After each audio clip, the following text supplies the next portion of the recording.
क्या चीन के स्पेस स्टेशन को उड़ाने वाला था अमेरिका? बाल बाल बच गया है चीन का स्पेस स्टेशन। अब ऐसे में चीनियों का गुस्सा टूट पड़ा है अमेरिका के ऊपर। क्या हुआ है मामला और कैसे चीन का स्पेस स्टेशन बचा है? तो वहीं दूसरी तरफ भारत और रूस के खुफिया प्लान का अब पर्दाफाश हो गया है कि क्या हो रहा है सेंट्रल एशिया में और कौन से डील फाइनल हुए हैं। वैसे आपको बता दें, सेंट्रल एशिया में जो ये देश देख रहे हैं आप, कजाकिस्तान, किर्गिस्तान, तजिकिस्तान, तुर्कमेनिस्तान और उज्बेकिस्तान, ये वो देश हैं जिनमें अधिकांश में रूस का अपना मिलिट्री बेस है और इस मिलिट्री बेस को लेकर ही भारत और रूस के बीच बड़े डील हुए हैं। वैसे आपको बता दें, इस डील के लिए रूस ने चीन को नहीं बुलाया बल्कि भारत को बुलाया है। आखिर क्या है इस डील में? इसके अलावा बहुत कुछ है, ये जानते हैं इन खबरों को विस्तार से। चीनियों के साथ ऐसा है कि जब अंतरिक्ष में वो किसी तरह की घटना को अंजाम देते हैं और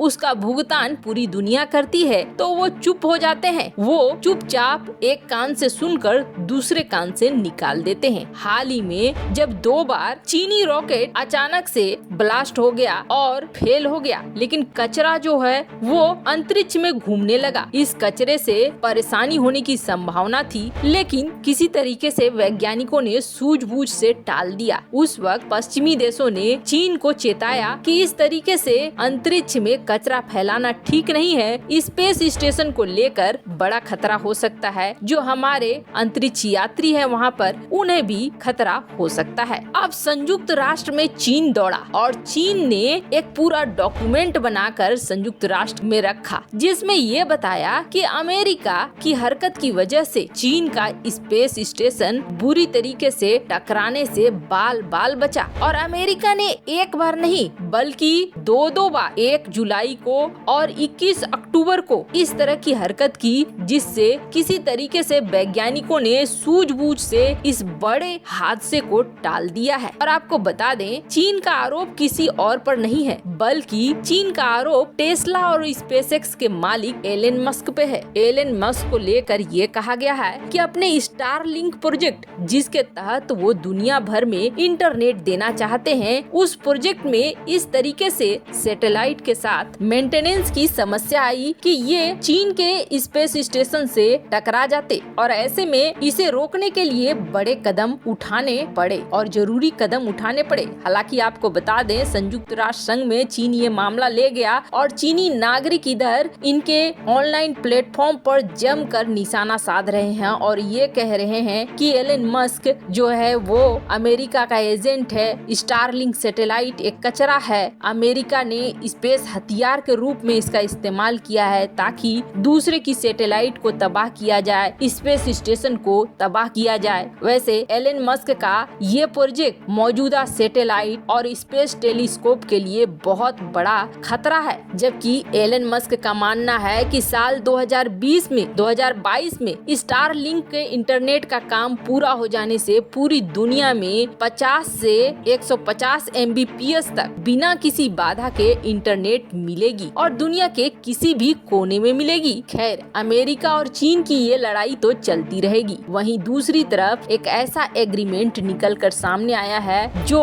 कागज पर नहीं बना है, लेकिन अब वो खुलकर सामने आ गया है। दरअसल तभी बात संदेह के घेरे में आ गई थी जब भारत में हो रहा था इंडिया और सेंट्रल एशिया, यानी जो ये 6 देश हैं, इन 6 देश की मीटिंग जब दिसंबर 6 को हो रही थी, तो उससे पहले पुतिन ने अचानक फोन किया था पीएम मोदी को और उनसे बातचीत की थी। तभी लगा था कि शायद रूस और भारत के बीच कुछ बड़ा प्लान चल रहा है और ये प्लान जैसे जैसे तालिबान का प्रभाव अफगानिस्तान के ऊपर बढ़ता जा रहा है, वैसे वैसे हो जा रहा है। वैसे इस प्लान के लिए रूस चीन को भी बुला सकता था, लेकिन चीन को क्यों नहीं बुलाया रूस ने, उस पर भी बात करेंगे। पर पहले ये जाने कि क्या है प्लान। तो आपको बता दे, ये जो इलाका देख रहे हैं, यहाँ बहुत ऐसे जगह है जहाँ रूस के मिलिट्री बेस है और रूस के फैक्ट्री है। चूँकि ये देश पहले सोवियत संघ का पार्ट हुआ करते थे। सोवियत संघ के पार्ट होने की वजह से उस समय कई तरह के फैक्ट्रियों की स्थापना यहाँ पर की गई थी। यहाँ से हथियार बनते थे और रूस के अलग अलग इलाकों में पहुँचते थे। फिर अचानक से सोवियत संघ का विघटन हो गया और ये ये देश टुकड़ों में बंट गए। टुकड़ों में बंटने के साथ साथ ये फैक्ट्रियां इन देशों के अंदर ही रह गई। अब कई ऐसी फैक्ट्रियां हैं जो अभी भी चल रही हैं, हथियारों की फैक्ट्रियां, और कई ऐसी हैं जो अभी बंद पड़ी हुई हैं। अब जैसे जैसे तालिबान का यहाँ प्रभाव बढ़ रहा है और तालिबान अपनी शक्ति प्रदर्शन भी कर रहा है, जैसे कि ईरान के साथ किया, या फिर भारत में अब पीओके एरिया में या कश्मीर के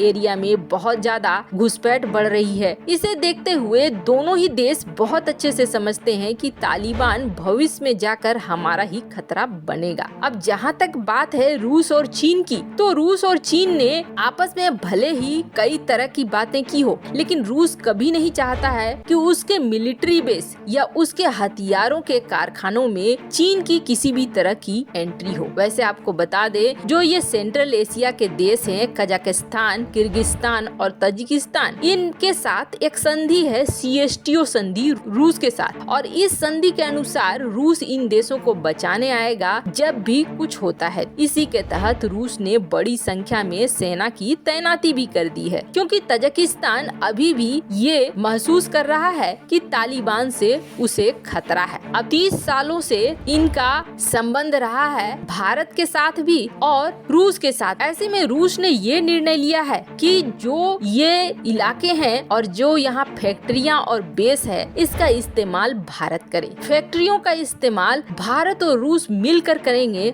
हथियार बनाने के लिए। यानी यहाँ पर डिफेंस के ऐसे प्रोजेक्ट चलेंगे जो एक जॉइंट प्रोडक्शन होगा रूस और भारत का, और इन देशों में जहाँ हथियारों की सप्लाई होगी तो वहीं इन देशों से बाहर भी सप्लाई को बढ़ाया जाएगा। तो वहीं दूसरी तरफ यहाँ पर IT का, एजुकेशन का, फार्मेसी का वगैरह का काम भी होगा, जो भारत इन सेंट्रल एशिया के देशों के साथ मिलकर करेगा। आपको बता दें, जब 6 दिसंबर को 2+2 की मीटिंग हुई थी भारत और रूस के बीच, तभी कई तरह के प्लान बन गए थे, और ये 2 प्लान थे, एक नॉर्थ साउथ ट्रांसपोर्ट कॉरिडोर को बढ़ाना और दूसरा सेंट्रल एशिया में इस तरह से अपनी शक्ति को बढ़ाना कि तालिबान को दबोचा जा सके, रोका जा सके। पर सवाल वही उठता है, रूस चीन को अपना सबसे अच्छा दोस्त बताता है, रक्षा संबंधों में भी बढ़ोतरी है, तो फिर रूस ने चीन को ऑफर क्यों नहीं दिया? तो आपको बता दें, रूस चीन पर बिल्कुल भरोसा नहीं करता है, श्रीलंका वाला हाल अपना नहीं चाहता है। रूस जानता है कि एक बार उसके मिलिट्री बेस में या उनकी फैक्ट्रियों में चीन की एंट्री हो गई, मतलब रूस के अंदर सेंध लगाने से बाज नहीं आएगा चीन, और ये रूस के लिए सबसे बड़ा ड्रॉबैक होगा। यही वजह है कि भारत के साथ रूस आगे बढ़ना चाहता है डिफेंस प्रोडक्शन के इस तरीके के डील में, जबकि चीन के साथ नहीं। चीन के साथ एक युद्ध झेल चुका है रूस, ऐसे में चीन पे भरोसा रूस नहीं करता है। यही वजह है कि इस एग्रीमेंट को